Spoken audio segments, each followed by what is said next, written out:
I were a dead leaf, thou mightest bear. If I were a swift cloud to fly with thee, a wave to pant beneath thy power and share. Here the speaker finally brings his attention to himself. जो speaker हैं वो अपने ऊपर एक attention लेकर आ रहे हैं. He imagines, वो imagine करते हैं that he were a dead leaf, कि वो एक उन सूखी पत्तियों की तरह है, उन मरी हुई सूखी पत्तियों जैसे हैं जिनको ये विंड जो है वो कैरी करके दूर ले जाती है. और एक क्लाउड की तरह जिसको विंड जो है वो अपने साथ दूर लेके जाती है. He thinks about what he would be like to be a wave at the mercy of power of the wind. अब वो ये सोचते हैं कभी कभी कि अगर वो एक वेव होते तो वो कितनी दूरी तक इस विंड के साथ जाते. The impulse of thy strength only less free than thou, O uncontrollable, if even I were as in my boyhood and could be. The speaker stands in awe to the wondrous strength of wind. It seems to impact on impulse. एक impulse show कर रहे हैं. उनकी strength एक ऐसी strength है जो कि uncontrollable है. ही देन मैंशंस, अपने चाइल्डहुड को मैंशन करते हुए वो आगे वाले स्टैंजा में बोलते हैं, the comrade of thy wandering over heaven as then when to outstrip thy sky speed scarce seemed a vision I would ne'er be have striven. Here the speaker seems to wonder whether the wind जो है वो और भी ज़्यादा strong हो गई है उनके चाइल्डहुड से लेकर के, और weather he has simply become weaker, या फिर जो पोएट हैं वो कमज़ोर हो गए हैं कि वो इस विंड के आगे टिक नहीं पा रहे हैं. He thinks that when he was a boy, वो याद करते हैं कि जब वो एक बच्चे थे, he may have been about to outstrip the speed of wind. वो ये सोचा करते थे कि वो किस तरह से विंड के जो थपेड़े होते हैं उसको सहते थे, ठीक है ना, और खेलते थे. And yet his boyhood seen the vision so distant and so long. और अभी भी वो उस बॉयहुड को याद करते हैं, कितना एक डिस्टेंट बॉयहुड उनका था और जिसको काफ़ी टाइम हो चुका है. द स्पीकर क्लियरली जो है अपनी स्ट्रेंथ को कंट्रास्ट कर रहे हैं ऑफ द विंड और to his own weakness, that age के साथ साथ एक वीकनेस सी पोइट में आ गई है. वो उसी को कंट्रास्ट करते हुए कहते हैं कि जो स्ट्रेंथ विंड की है अब उतनी स्ट्रेंथ उनकी नहीं रही. नेक्स्ट, एज दस दी इन प्रेयर इन माई सोर need, oh lift me as a wave, a leaf, a cloud, I fall upon the thorns of life, I bleed.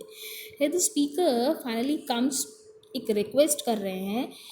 Until now he has been asking wind, अब तक तो वो wind से सिर्फ ये कह रहे थे कि वो उनकी प्रार्थना को सुने, वो उनकी प्रार्थना को सुने, लेकिन फाइनली अब उन्होंने अपनी जो रिक्वेस्ट है उसको एक स्पेसिफिक रिक्वेस्ट बनाकर उनसे प्रार्थना करना शुरू किया है.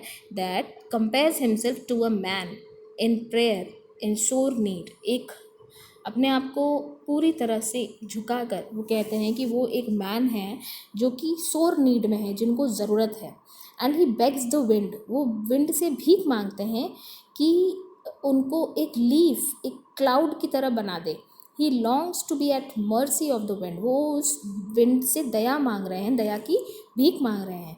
What ever may come of it. In the final lines वो ये रेफ़र कर रहे हैं himself as one who in the final stage of his life when he says, वो कह रहे हैं कि मैं एक ऐसे फाइनल स्टेज पर हूँ अपनी लाइफ में. I fell upon the thorns of life, कि मैं ज़िंदगी के थपेड़ों से तंग आ गया हूँ, मैं ब्लीड कर रहा हूँ, ठीक है ना.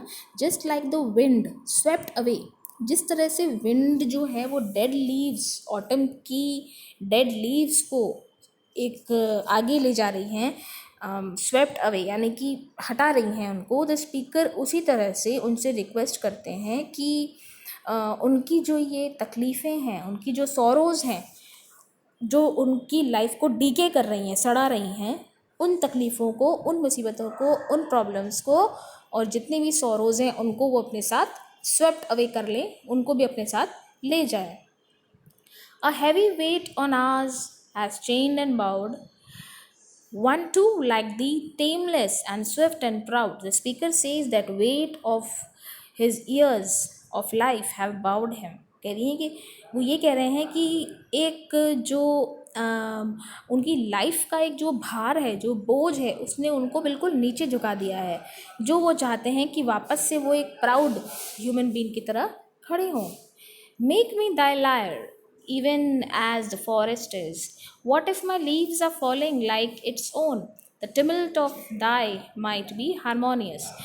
स्पीकर अगेन यहाँ पर भीख मांगते हैं मर्सी की, दया की, विंड से। He wants to be lyre, एक हाप की तरह, वो चाहते हैं कि हाप की तरह हो जाएं, जो कि विंड के द्वारा यहाँ वहाँ लाया जाता है। He wants to be like the dead leaves, वो एक डेड लीव्स बनना चाहते हैं, जिसके कि ग्राउंड से विंड उनको उठाए और उनको हवा में उड़ाए। Will take from both a deep autumnal tone, sweet though in sadness, be thou spirit fierce, my spirit be thou me impetuous one. This tells are the old और टू द वेस्ट विंड, जो speaker हैं वो wind से कह रहे हैं कि वो विंड आए और उनको वापस से ज़िंदा करे, make him alive. This is yet another reference जिसमें कि वो विंड को एक गॉड की तरह ट्रीट कर रहे हैं। कुछ रिलीजन्स हैं, जैसे क्रिश्चियन रिलीजन है, there is a belief that to have a new life one must receive holy spirit into his bodily being. कहा जाता है कि एक नई लाइफ पाने के लिए जो पवित्र आत्मा है उसको अपना एक तरह से अपने शरीर में उसको लेकर आना पड़ता है, तब आपको एक नई लाइफ मिलती है। This is precisely what the speaker is asking. This is precisely what the speaker is asking. और यही जो है, जो स्पीकर हैं वो विंड से यही चाह रहे हैं। He realizes that what this to happen the old self would be swept away. वो ये चाह रहे हैं कि पुराने उनके जैसे जो विचार हैं वो सब दूर ले जाए ये हवा। This is why he describes, वो एक sweet though in sadness, but he asked the spirit of wind. लेकिन वो इस विंड की जो स्पिरिट है इससे पूछ रहे हैं, इससे क्वेश्चन कर रहे हैं कि वो उनकी खुद की जो स्पिरिट है, जो बुरे विचारों में लिप्त हुई हुई है, जो बुरे विचारों में कैद हुई हुई है, उनको ले जाए और एक नया, एक न्यू पर्सन उनको बनाए।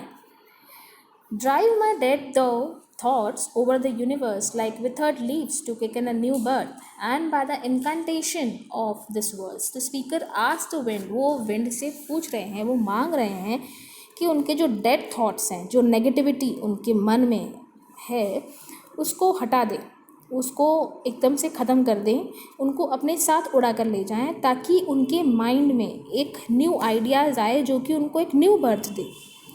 He thinks that perhaps this might have even happened with the very words he is speaking now. Next, scatter as from an unextinguished hearth ashes and sparks, my words among mankind be through my lips to unawaken earth. The speaker asks the wind to scatter his thoughts. जो speaker हैं वो wind से कह रहे हैं कि जो thoughts उनके गायब हो चुके हैं वो वापस से उनको लेकर आए। That his words might kindle a fire among mankind and perhaps awaken the sleeping earth. और वो चाहते हैं कि जो अर्थ उनके अंदर जो पृथ्वी सो चुकी है वो वापस से जाग उठे। Next, the trumpet of prophecy, O wind, if winter comes can spring be far behind. The speaker has used spiritual and biblical reference throughout Ode to West Wind to personify the wind. पूरी तरह से कहीं कहीं कुछ elements जो हैं वो biblical हैं हमारी इस पोएम में। उन्होंने विंड को एक गॉड की तरह स्पेसिफाई किया है, गॉड की तरह सिम्बलाइज किया है, and he specifically referring to the end of the world as the biblical describes. वो एक end of the world को symbolize कर रहे हैं। The speaker asked the wind, वो कह रहे हैं कि ये हवा ये इतनी तेज़ चले कि जिस तरह से इस पूरी दुनिया में नेगेटिविटी फैल चुकी है, उस तरह से उन सारी नेगेटिविटी को हटाने के लिए एक पावर की ज़रूरत है जो उस विंड के पास है। वो विंड को कह रहे हैं कि हवा तुम इतनी तेज़ चलो कि ये सारी नेगेटिविटी जो है वर्ल्ड से उड़ जाए, ख़त्म हो जाए, एक ट्रायम्फिट बजे। एक ट्रायम्फिट का मतलब तुरही बजना, एक तुरही बजे जिससे कि तुम्हारा वेलकम हो और लोग खुशी से तुम्हारा वेलकम करें और अपनी नेगेटिविटी, अपनी डेथ, अपनी सॉरोज़ को तुम्हें सौंप दें और तुम उन सारी चीज़ों को लेकर बहुत दूर चली जाओ। ही डेस्परेटली होप्स, वो होप करते हैं कि he might leave behind his dying body.